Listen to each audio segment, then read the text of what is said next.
Yes, Sirski. It's your boy Twan the Don, and I'm back with another Jagweezy video easy for the ladies and the geezies. Okay, now look. First of all, we're gonna start with the tea time for me time, pretty please time, and that moment of silence for the people who are doing down bad today.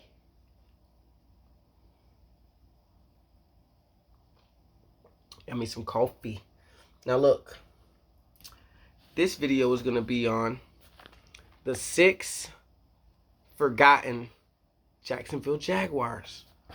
The 6 forgotten Jacksonville Jaguars. And you know I got my note peasy. I be writing it down with my little piz in. You know what I'm talking about? Now look.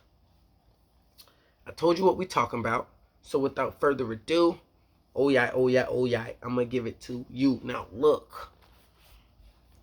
We going to start it with the defense, because I feel like that's our strongest side still. Now look. That 5'9", 187-pound cornerback. Yeah, I'm talking about Darius Williams. Now look, he was injured, and I don't see him on the injured report no more, but you know, he was injured, so we didn't hear much or see much of him, okay? But don't get it twisted. He's still a baller, okay? He's a Super Bowl champion. Even though he had 0 interceptions last year, to me, that is a positive for us. Let me tell you why. Shaquille Griffin had 0 interceptions last year. And he said his biggest motivation for getting better and showing off this year is that he didn't have none last year. And he's bound to get some more than a few this year. Okay? And that is because he had 0 last year. And I think the same goes for Darius Williams. I think the same goes for players in general like that when they have a bad year. When they have a good/bad year. Let me tell you what I mean. When you do solid, but you just didn't have those huge plays and those huge highlight plays throughout the year. You know? That's just it's something in it to where you're like, I'm about to show y'all that I'm still that cat. You know? That's what's gonna happen. Also, we're gonna move down the line to that 6'3", 264 lineman. I'm talking about Dwayne Smoot. Okay? Now, some of y'all are gonna be like, I didn't forget about him. Most of us did, because we're most so talking about Trayvon Walker, Arden Key, Olorunsu Fatukasi, okay? Roy Robertson Harris, okay? Josh Allen, okay? Where Dwayne Smoot gets lost in there. You know, he gets lost in there. Now, this guy had 6 sacks last year, okay? Now, I do think and I do believe he will have at least 6 sacks again. I think he'll actually have 6 sacks again. And that's not going to be because he's just a beast, but it's going to be partly because that he's so good that when he comes in and who he's going to be lined up against at the time, as far as when he starts coming in, they're going to be worn down. They're going to be a little tired because they're going to be going up against the starters for the majority, you know? Not saying Dwayne Smoot's not a starter, but he's not starting, if that makes sense. Now look, a lot of y'all are going to say the last guy, we didn't forget about him. And I'm not saying he's forgotten about as far as the fans for us, but more so the opponents, like they forgot. You know, like last week, they're like, oh man, they really look good. And I know like execs and coaches and other teams, their staff, just like our staff, they watch the other teams, and especially your division. So the Colts, the Texans, and the Titans, they were all like, oh yeah, their defense looking good. They looking good. But something that they forget, I'm talking about that 6'3", 236-pound, first round, 27th pick. I'm talking about Devin Lloyd. Okay? Now, we kind of forgetting about him because he's injured and we haven't seen him play. And also, That is mainly because Chad Muma has come in and just shown that he is a valuable asset and a valuable player for a team. He has some value. He has a good ceiling. You know what I'm talking about? And y'all know that I'm with Chad Muma. I'm a Muma warrior. That's one of my favorite, probably my favorite defensive. It's my favorite defensive rookie on the team. And then it's Monteric Buster Brown. And I know that sounds crazy because he's not really playing good, but I think they should move Monteric Buster Brown to safety. I said this before because he's one of those. He led the SEC in interceptions. Okay, and when you're that kind of player and he's not afraid to hit and tackle, move him to safety. Tell him study Ed Reed. Tell him study Troy Polamalu. Tell him to study those type of players. Study John Lynch. You know, and go get that ball. Now, sorry about that little rant about Monteric, but Devin Lloyd, we kind of forget about him because he's injured right now.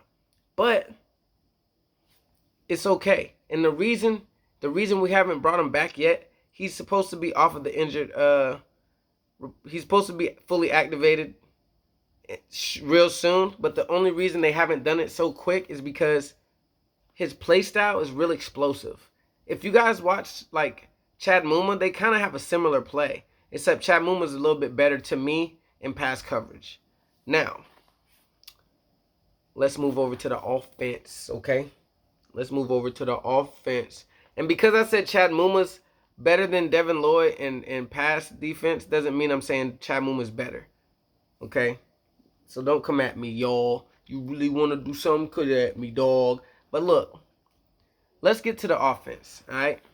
Now, the first guy I'm going to talk about, that's that 6'6", 220-pound tight end. Yes, I am talking about Dan Arnold. Now, look. Dan Arnold, we forget about him because we got Evan Ingram.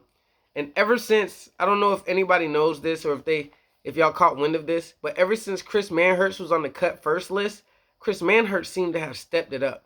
And I mean, he's always been a good tight end blocker, but I feel like he's been getting open. He's been getting some passes. We've been hearing about him in practice, and I like that. You know, I like that. You can find value in things like that because teams watch this. Other teams watch this. So even if we don't want him, we could trade him off, even though I actually like Chris Manhertz, first of all. I'm just saying. He got my brother first name, and he's a Manhertz. You know what I'm talking about? Now, look. The second player on offense I want to talk about. The second forgotten Jaguar on the offense. I know that y'all are going to be like, these guys aren't forgotten. I mean, let's be real. They kind of are. And it sucks. But this one's actually a good one in the case of when he comes back, it just makes us that much better. Yeah, I'm talking about that 6'1", 227-pound wide receiver by the name of Laviscus Terrell Chenault Jr., okay? Now, yes, he has a hamstring issue, so you haven't seen or heard much of him, you know, but think about it. As good as Zay Jones looked, right?